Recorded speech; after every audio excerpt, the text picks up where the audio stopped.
Good afternoon. My name is Erik van Veenendaal, and I will be talking with you, discussing with you how to improve your testing with TMMi, but especially looking at from a, I would say, business context.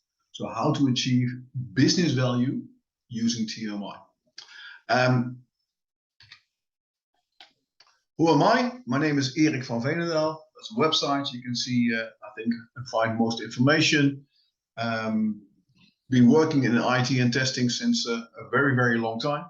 1985, especially in the healthcare domain, automotive, finance a lot.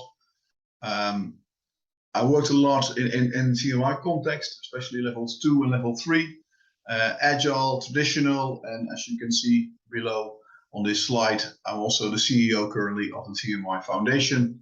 And that's all I want to say about myself. Let's go and discuss the topic. First of all, why are we doing this? Why is testing so important? What is the business context, I would say, for doing test improvement? There's many people who think, hey, there's an industrial revolution, and today it's not about mechanization anymore, or mass production, or computers. No, we are in phase 4 of the industrial revolution. We have emailing, we have a PC, we have internet, we have 4G, 5G, we have mobile phones. If you look at production, software dominates from hardware. We are what we call a digital revolution.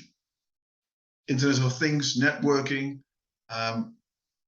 This means that for most companies, software today is critical for business success.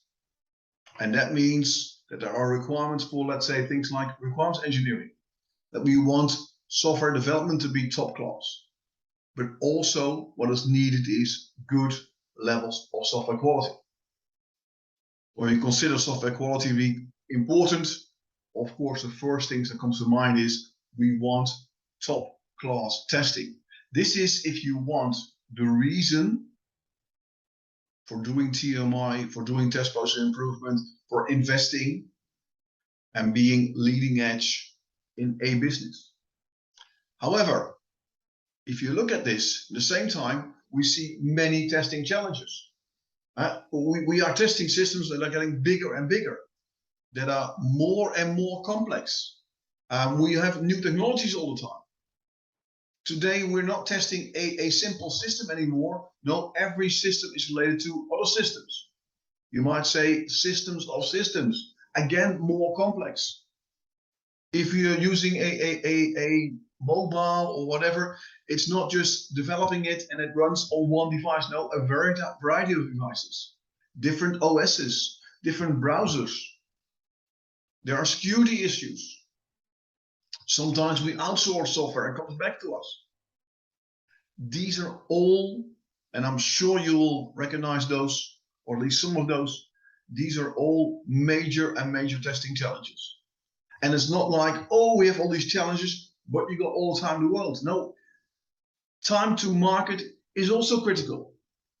We have to be done yesterday, or perhaps tomorrow, but that's the latest. And at the same time, if you look at software development and look at the quality delivered to, let's say, testing teams or agile teams where we're doing testing, we're not seeing huge improvements. And the poster you see on this slide is in German. Gib niemals auf. That means never give up.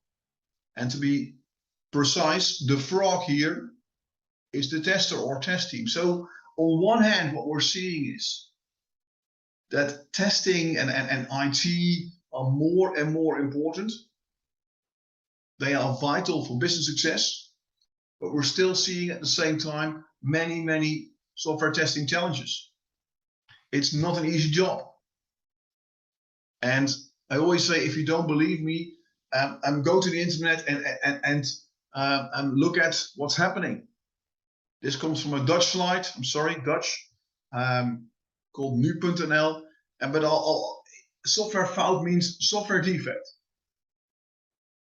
Some examples. This one, thousands of prisoners released early because of a software defect. 911, which in Holland is called 112, 911 is down, software defect. Medication shortage at hospitals, software defect. Well, we can go on.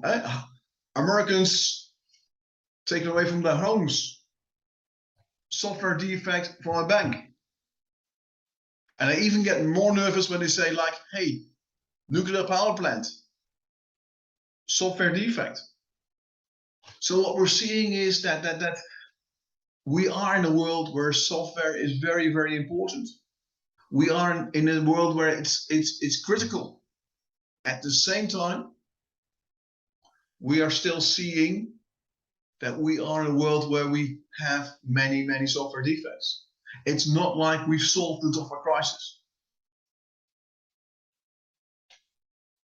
And if you think about test improvement, in general and on a high level, you could say there are probably 3 dimensions based on a, business framework called the PPT framework. There is people, there is process, there is technology.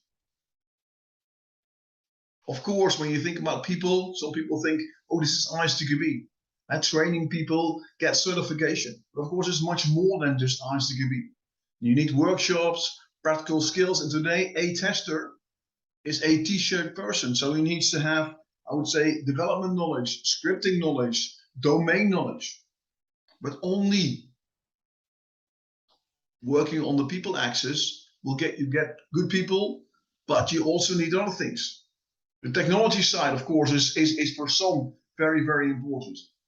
But it will not solve the problem. There's automation, yes, for sure. But the quality of automation is determined by the test cases. It's determined by risk analysis up front.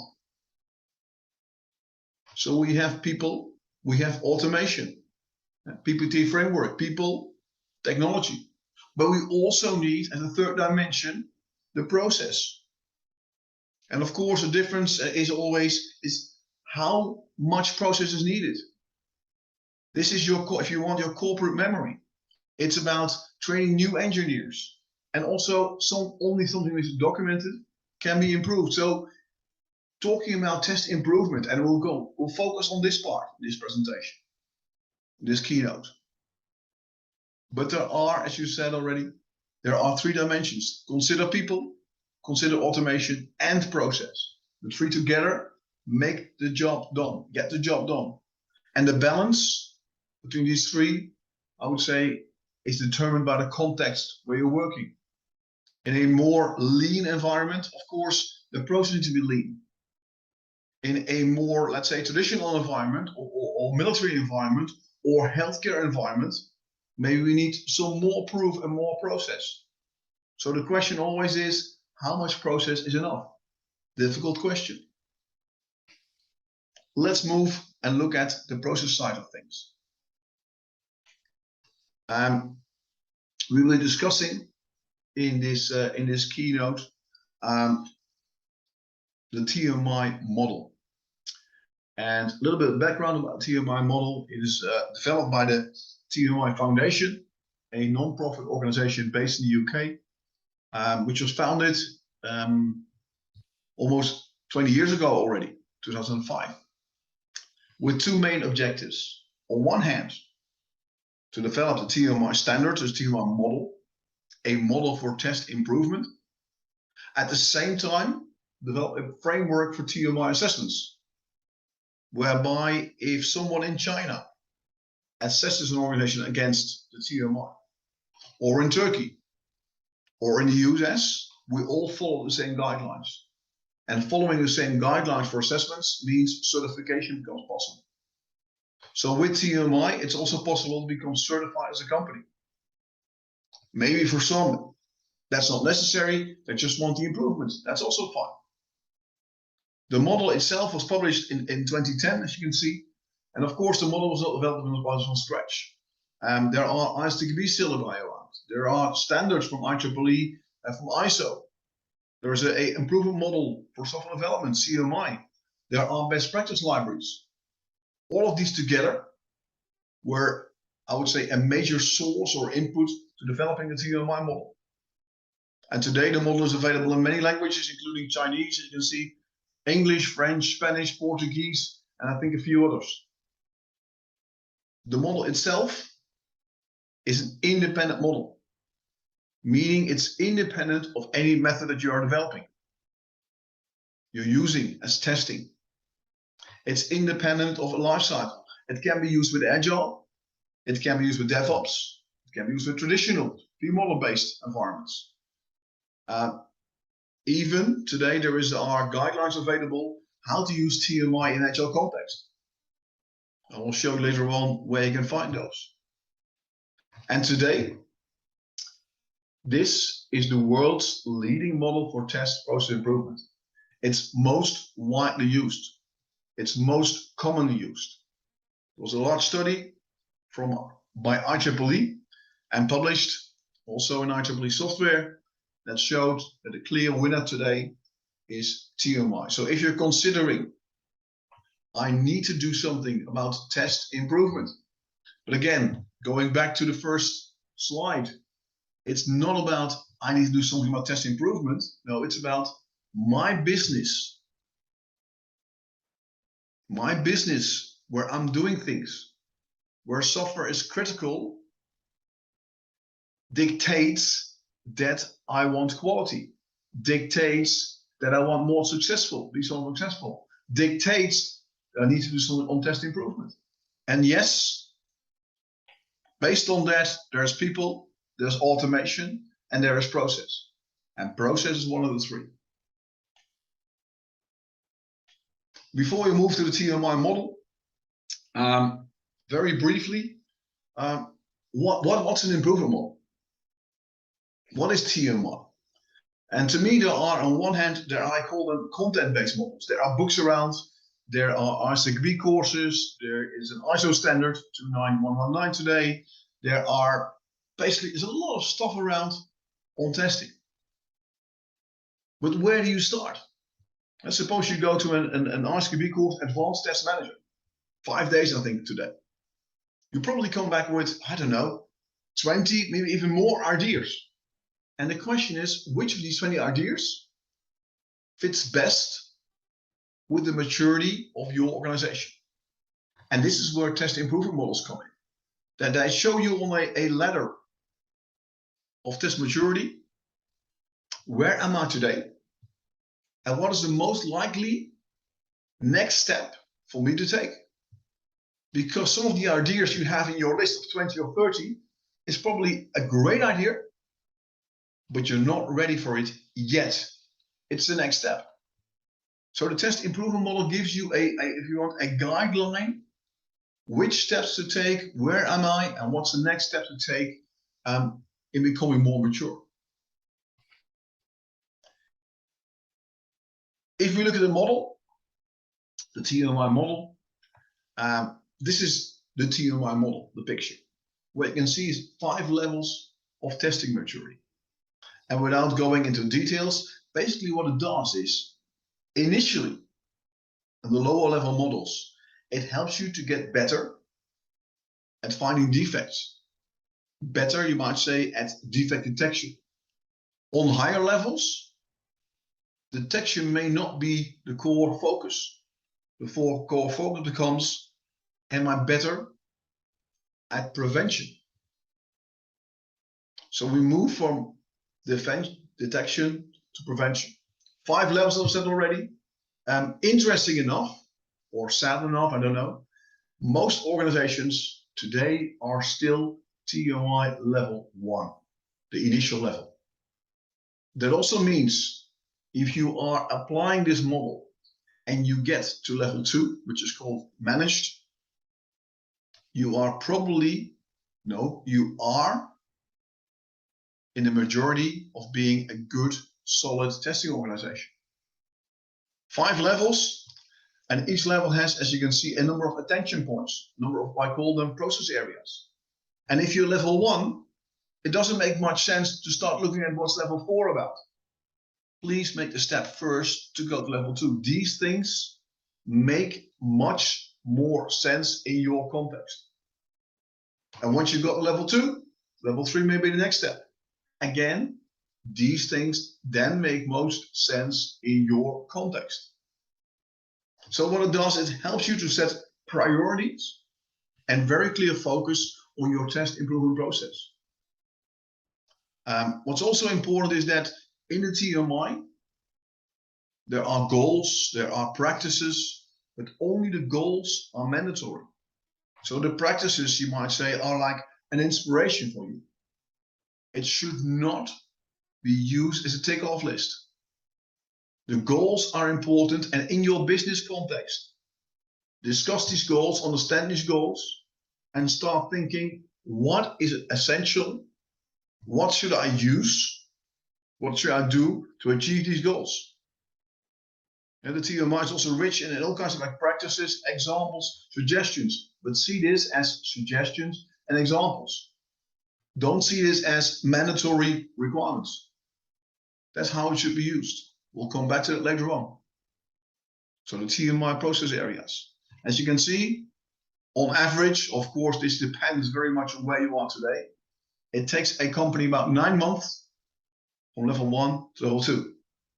And additional 6 months from 2 to 3. Let us briefly blow up slightly more what is level 2 and what is level 3.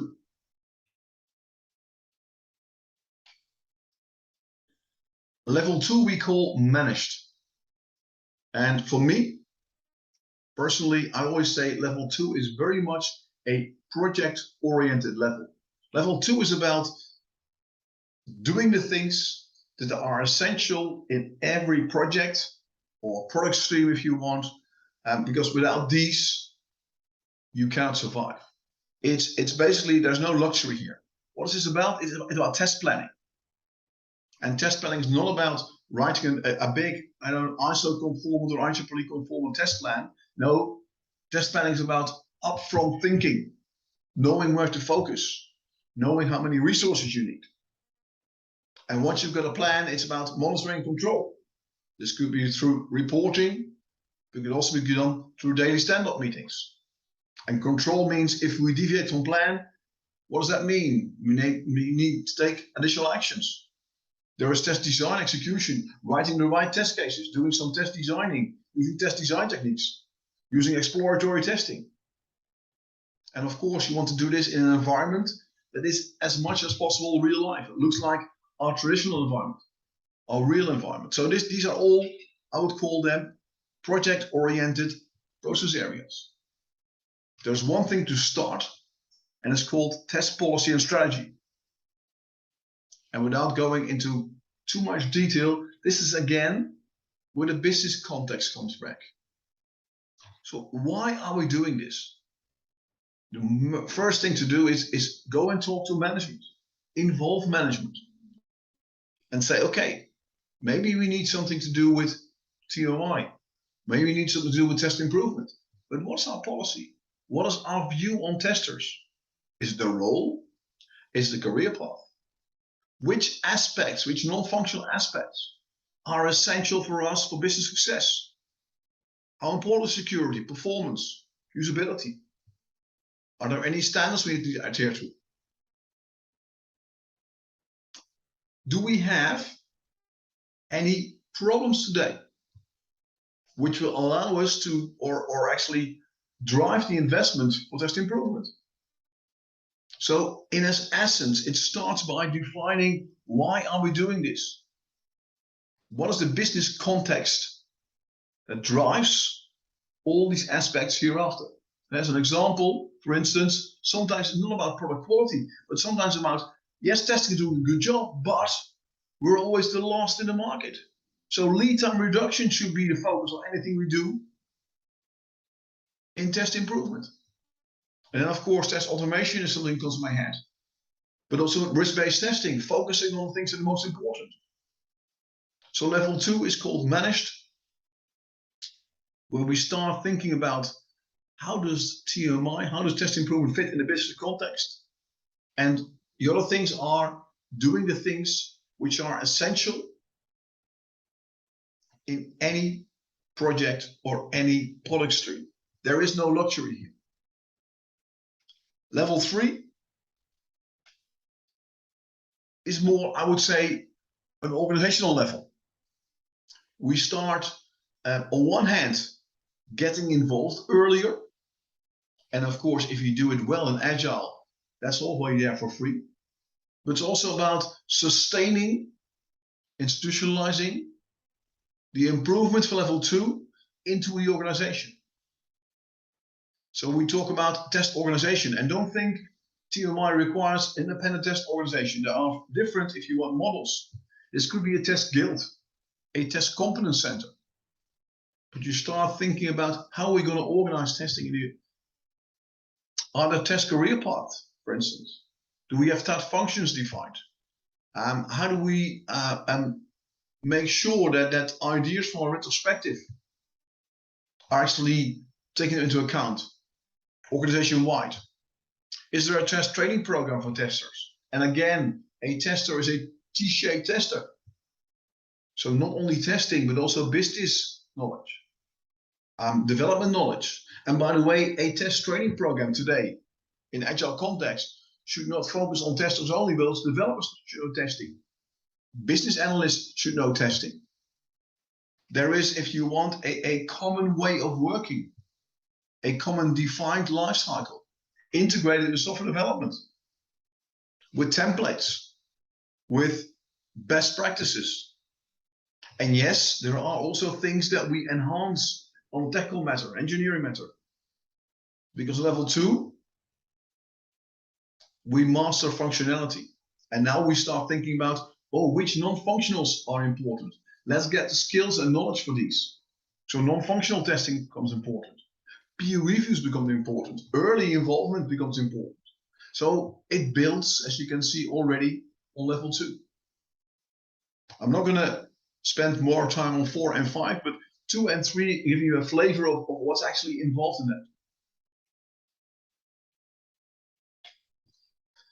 So a question could be, where is TMMi being used? Is this something for me?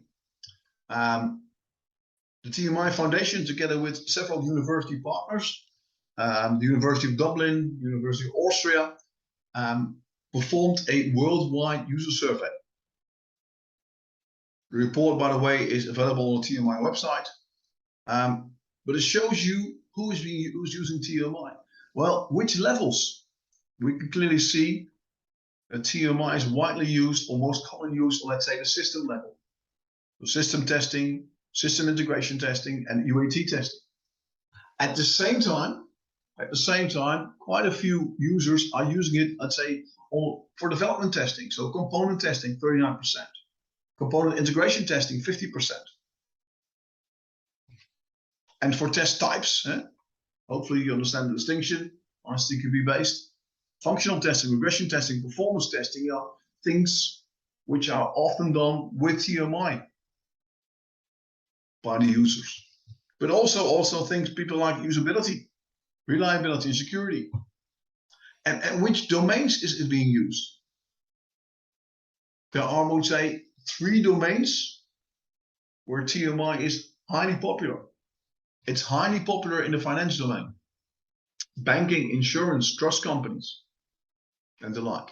Of course, compliance plays an enormous role in this, but also I think digital transformation today in a bank, in an insurance company is very, very big. A bank relies on the success of software development on software.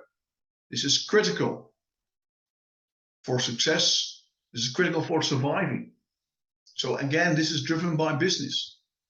Of course, there's also IT-based companies who offer testing as a service or software development as a service, who want to improve and maybe even use a certificate as being showing the market, hey, we are level 2, we are level 3. We are doing a good job. And the third domain, it's not on this slide, is I would call it safety critical. So automotive, the healthcare domain is also where people are using TMMi. It's being used with Agile. As you can see here, 78% of the TMMi users also apply Agile at the same time, or 57% apply DevOps at the same time. Interesting enough, I find at least interesting, is 69% of the TMMi users use multiple lifecycle models. Sometimes traditional, sometimes Agile, sometimes development, depending on the product you're developing. What is most needed, and that determines which one is most fit for the job. But of course, where it's being used is one. The second thing is, what are the business benefits? So if we're trying to achieve something doing TMMi, and this is a huge investment, what are the benefits we get?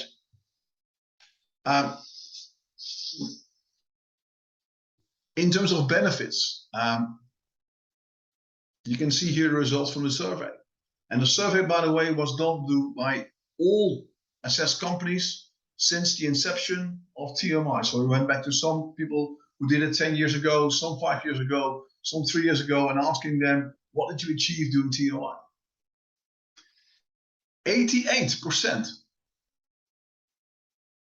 and I repeat, 88% of the TMMi users are claiming benefits in the area of product quality.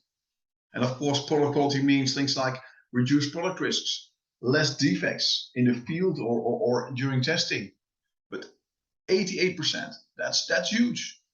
That's what you can achieve doing TMMi. That's not an easy job, and I will come back to that later on. But also interesting for me, at least, it's unexpected, is test efficiency. 77%. Hey, reduced project cost. We increased our productivity. We accelerated software delivery. Or compliance, especially in some domains, very, very important. And to my surprise, also people aspect. Hey, through TMMi, we improved the team morale, because people are seeing we are becoming more mature. It's more fun, if you want. Not sure if fun is the right word, to work in this context. We improved the test engineering discipline through a training program. Employee turnover went down, so people stay in our organization. They don't go to a competitor. All kinds of benefits from TMMi. And the report even shows all kinds of, I would say, detailed benefits. And there's an example of this slide. For instance, level 3 healthcare company, test predictability increased by 70%. So better to focus and better to know when we can deliver to the market. Automotive, higher product risk coverage, now 80%. DDP, defect detection percentage, meaning what percent of defects are you finding compared to how much are you missing. DDP increased from 60 to 70%. These are tangible benefits people are reporting doing TMMi. Level 4, time to market reduction, 7%. DDP system level, a bank, improved 22%. Development cycle gone down. Reduced cost of external testers because we have better testers ourselves. And some other things down here, level 5, DBP again improved. Insurance company. Test estimation accuracy, test efficiency, regression test cycle. So all of these are things you can improve with TMMi. It's not, and again, which one is more important is determined for you by business context.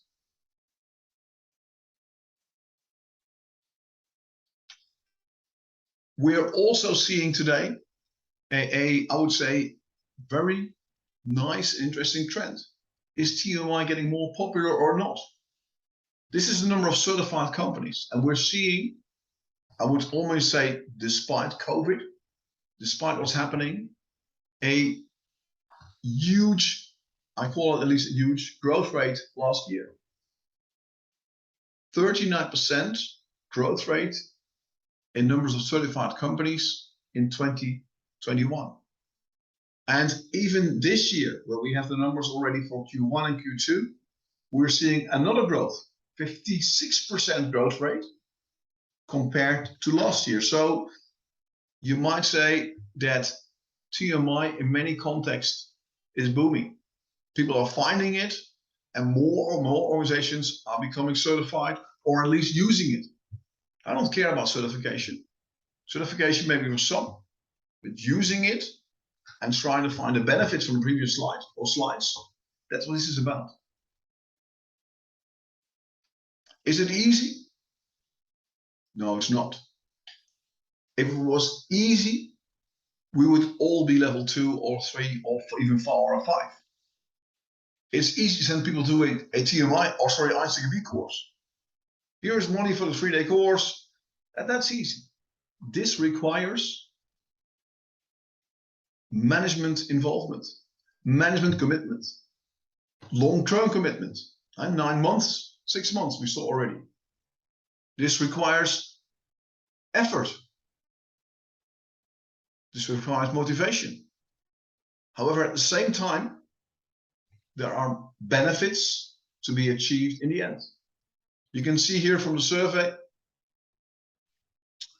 what percentage of people are spending, what percentage of the testing effort on doing test process improvement or test improvement. You could say that the majority is spending 3 to 5% and some even more to be successful. That's dedication. That's a lot of effort, I know. But product quality doesn't come for free. Do you want business success and be the best or not? That's your question. We also ask questions in the survey like, what are the challenges? One of the things I like very much is people say lack of skills experience with TMMi. It means that TMMi is a model, it's available, it's freely available, but it's not easy. It's not like let's download and let's start. You need to invest to understand the model, to know how to interpret the model, to know how it fits in your business context, to be successful. Also from the survey, advice. Involve testers when defining processes, but also ensure you interpret the model. That again comes back to don't use TMMi as a checklist. Use it as a source of inspiration, but understand your business context, understand TMMi and know how to use it. That's important. There are, of course, courses available on that. And I will come back with an opportunity that is coming very soon for the Turkish market.